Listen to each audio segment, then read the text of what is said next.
Hey guys, Sharice here, CEO and founder of We're Confident.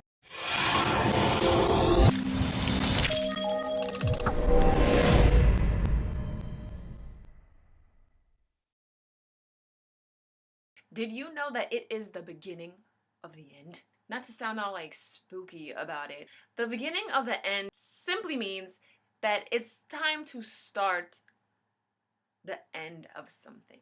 Okay, that's confusing. In order for you to end something, you have to start the process of ending it. Are you with me? Because you see, not everything you can quit cold turkey. Have you ever tried quitting cigarettes, weed?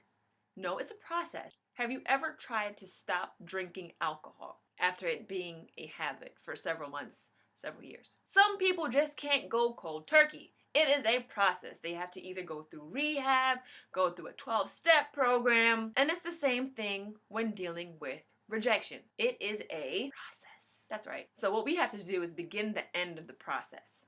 Start to end the process. You get what I'm trying to say. So it first starts with the mind. You see, because being told no, not being quote unquote cool in the in crowd, the cool kids, the popular clique, being looked over, it hurts.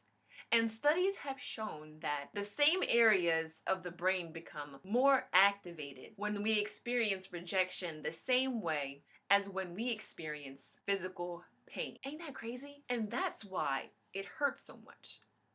Rejection hurts. It starts with the mind, but it can also end with the mind. So I have a few questions for you.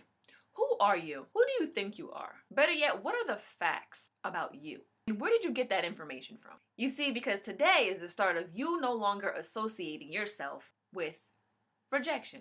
How do you do that, Sharice? I am so glad that you asked. The first step is self-affirmation. And I know it sounds super corny when people hear it. They're like, oh my gosh, you want me to just talk to myself? Yeah. Because apparently the people who you've been listening to are not helping, so you need to talk to yourself. Tell yourself out loud who the heck you are. You tell you.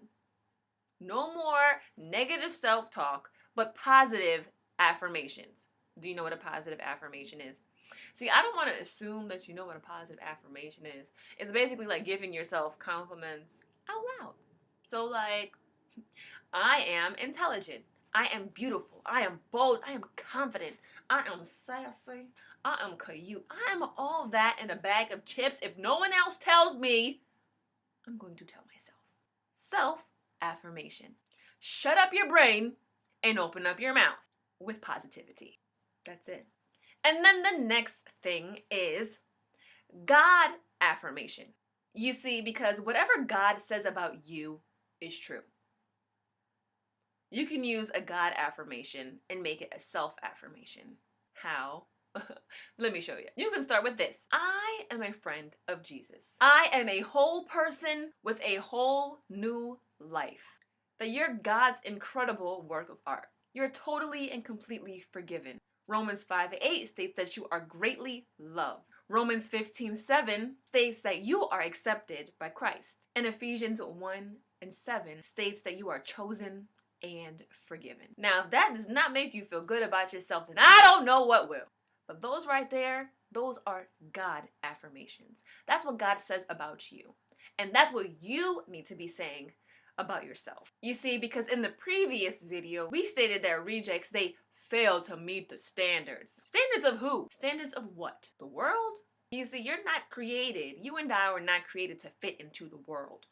That's like putting a circle into a square piece. It just won't work. We're chosen to be a misfit. So what are some things that you are going to decide to say about yourself moving forward? Remember, self-affirmation and God affirmation. Shut that brain up and open up your mouth with positivity. Be sure to comment below. Let me know how you're going to fight rejection this week. And be sure to share, comment, and like. Thanks for tuning in. And as always, don't forget your confidence.